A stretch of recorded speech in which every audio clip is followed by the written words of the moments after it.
It's claimed that women need feminism because there are women that suffer injustice. But this ignores that nearly all human beings suffer injustice at some point in their lives at the hands of either men or women. And justice for only one group of society to the exclusion of another is like a bird without one wing. It just doesn't fly. Men have a fundamental need for justice just the same as women do. And whilst the very word feminism discriminates, the word justice doesn't.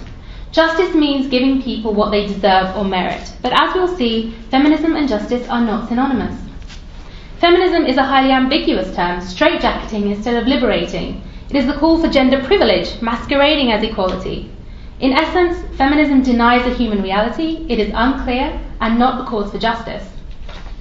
To begin, feminists advocate that women have traditionally been dehumanized in a male-dominated society, which they call the patriarchy, and that it has always been better to be a man. But this one-sided claim snubs the privileges that women have often enjoyed simply for being women. The dynamics of society at the most basic level show that it has actually always been better to be a woman. Biologically, every woman counts in reproduction and perpetuating life itself, giving each woman an intrinsic worth regardless of what she does. It only takes one man, however, for many women to have children. So historically, this gave rise to the idea amongst human societies that men are largely disposable, whilst every woman is indispensable. This is why instinctively we prioritise safety and comfort for women rather than men, why women are rescued first in any emergency or disaster and get the first seat in lifeboats, why men tend to work longer hours, risking life and limb in the more dirty and dangerous jobs like being coal miners, oil drillers, foot soldiers, construction workers, rubbish collectors, and the male relative acting as the unpaid bodyguard in the home. To quote one activist, women are human beings whilst men are human doings. This privilege is not appreciated by feminists because, as pro-feminist Michael Kimmel once said, privilege is invisible to those who have it. When it comes to violent crime, the reality is that the more violent the crime, the more likely the victim is to be a man. Men are more than twice as likely to be murdered than women in the UK. When it comes to domestic violence, The Guardian reported that men are the victims more than 40% of the time, excluding unreported cases. And men are half as likely to tell anyone about it in the first place. When it comes to the provision of refuges, there are 7,500 for females in England and Wales, but only 60 for men. As for male rape victims within UK prisons, there's a collective state of denial. It's just not taken seriously. Men are held to a higher standard of self-defence, and so they often suffer in silence, reluctant to be re-victimised by an unsympathetic legal system or disbelieving treatment from professionals. Yet feminists generally remain egregiously quiet about male suffering as a result of social roles. Whilst feminists seek liberation from the shackles of the traditional female role, the man is still expected to continue his traditional disposable role. This one-sided narrative of feminism is not the way forward. For feminists, equality is merely a facade to favour women, often at the expense of others. Like when former Equality Minister Harriet Harman, a feminist, publicly requested employers to discriminate against white men and hire women instead if both candidates were equally qualified. Or when former Equality Minister Patricia Hewitt, also a feminist, was found guilty of breaching the Sex Discrimination Act by overlooking a strong male applicant for a job in favour of a weaker female applicant. So feminists claim to seek equality and call for a 40% minimum female quota on management boards, but conspicuously do not call for a 40% minimum quota for soldiers, prison guards, lumberjacks, miners, bodyguards or construction workers. Why is that? Why not campaign for an end to the women and children first policy on lifeboats and have it first come, first serve? Why not have women and men compete side by side in the Olympics as equals? Of course, the reason feminists won't advocate this is because it's not really about equality, but the means to achieve gender privilege. Another shocking example is the feminist campaign for closing women's prisons. The Fawcett Society, the UK's leading feminist campaign for closing the inequality gap between women and men, campaigned that female prisons did not suit women's needs. So, as recommended in a report by Baroness Corsten, they should be closed and replaced with what is in effect women's social clubs, where female offenders get to spend time with each other, organising their own shopping, budgets and cooking, and then go home to their children at the end of each day. The Corsten report also stated that women and men are different.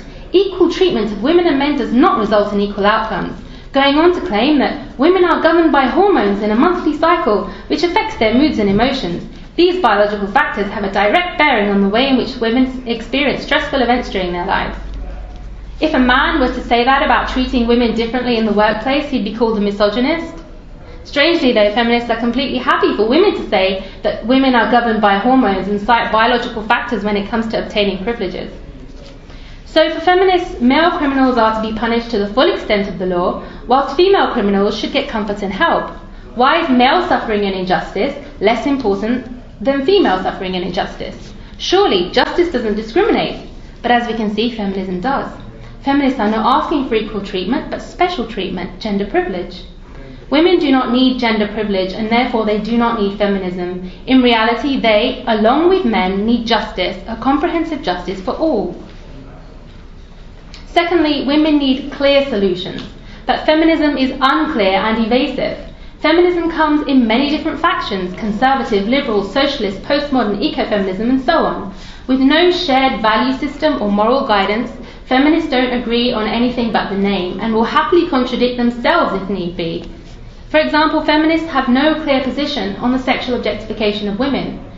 Some feminists advocate androgenizing the female appearance, and others campaign for safer cosmetic surgery without challenging why women actually feel the need to have it in the first place.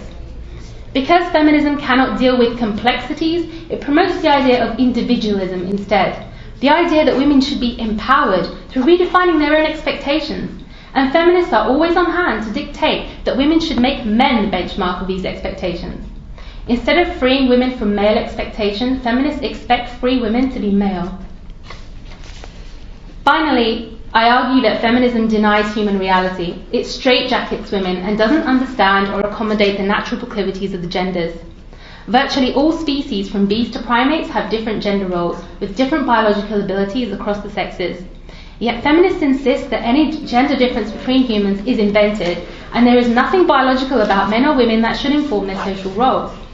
Scientific studies have clearly demonstrated, however, the role of testosterone in building muscle, increasing competitiveness, confidence, and risk-taking, making men better suited to the more hazardous and competitive roles of society. Because of testosterone, men naturally tend to be faster, bigger, possess more stamina, and are physically stronger. So teaching a girl that she can naturally compete equally with men in everything is misleading. One absurd example of this is when feminists, attempting to achieve equal outcomes between the sexes, had the strenuous physical tests for UK firefighters lowered and the standards relaxed in order to accommodate more female firefighters. So the standards you can now expect from professionals in burning buildings and boardrooms, as I mentioned earlier, whether male or female, is much lower than before because of feminists. It seems feminists are implicitly agreeing with Plato when he said that women should be treated equally to men, except that not so much should be expected of them, leaving feminists in their absurd quest for equal outcomes between the sexes to campaign for mediocrity in the workplace rather than meritocracy. Feminists argue that the division of labour in traditional families constrains women's opportunities, that women are discriminated against in getting jobs and wages, that there exists a wage gap between the genders. However, these arguments collapse upon further scrutiny because if employers could get away with paying a woman less for the exact same task that they could pay a man, why wouldn't they just hire women? Furthermore, statistics cited by feminists as evidence of the wage gap tend to lump full-time hours in with overtime hours, of which women tend to do far less than men. They also average earnings from disparate jobs like primary school teachers with investment bankers, sales engineers with chemical engineers, HR executives with finance executives. So they don't compare like-for-like jobs at all. Nor are women discouraged from entering higher-paying fields. They outperform men at university, but are more likely to choose languages, arts and social sciences, which pay less, whilst men are more likely to choose engineering, technology, math and sciences, which pay more. The division of labour once children are born also means mothers tend to intensify their home commitments, and fathers tend to heavily intensify their work commitments. Men seem to make this trade-off more than women, perhaps because men feel more obliged to earn than women do. The reality is that the statistics do not reflect discrimination, but choices.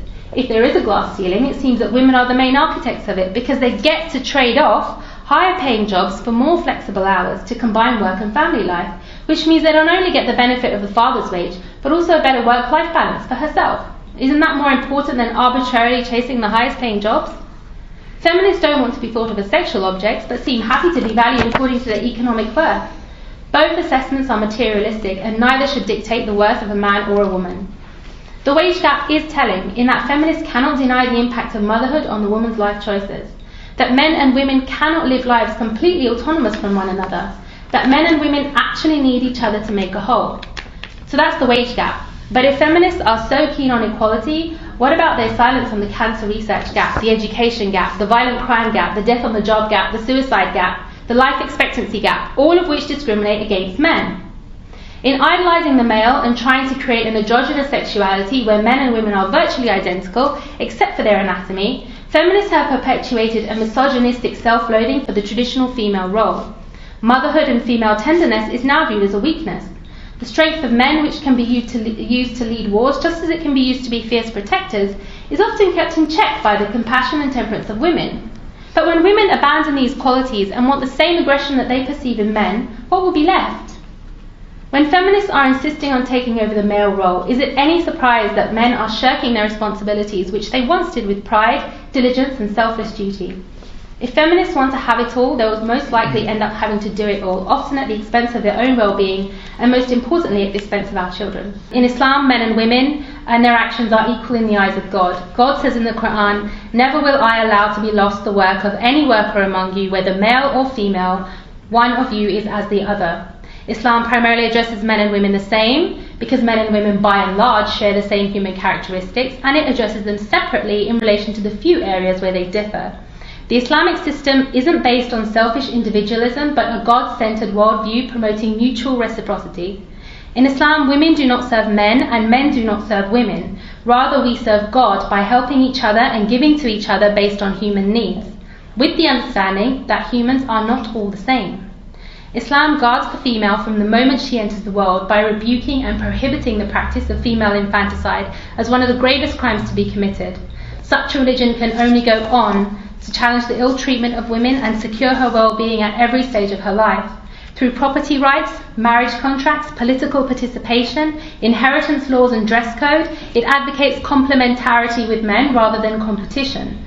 Marriage is the bedrock of family life in Islam and the fundamental unit of Islamic society, giving us rights and duties over one another. As a wife, she has the right to be provided for, including her own living space, and is guaranteed financial safeguards should her marriage not work out. Yet Islam does not straitjacket women. It allows women to enter the workplace, but not out of the necessity of the struggle to support herself, but out of choice, to be pursued at her leisure. In Islam, nobody has a right over her earnings. However, Islam mandates that a man's earnings must be used to provide for the women of the household, irrespective of whether they work or not. Furthermore, as a mother, the woman is given preference for respect over the children, from the children over the father. Such is the esteemed role that she plays at the heart of the soul and the family, and by extension society. So Islam provides a clear, natural and just solution to ensuring justice for all humans, and has no need for feminism's vain attempts to reinvent the wheel that Islam set in motion over 1400 years ago. In Islam, power is not a virtue, it is a burden and a responsibility. Instead of seeking to empower ourselves, we should seek to empower justice. In Islam, women are liberated from the servitude of men and liberated from the expectations of other women. It is virtue which all human beings, regardless of gender, career or social role, can equally strive for. In the end, true self-worth and contentment doesn't come through submission to any aspect of creation, material, men, women, none of it. It only comes from submission to the Creator himself and all that he commands. Thank you.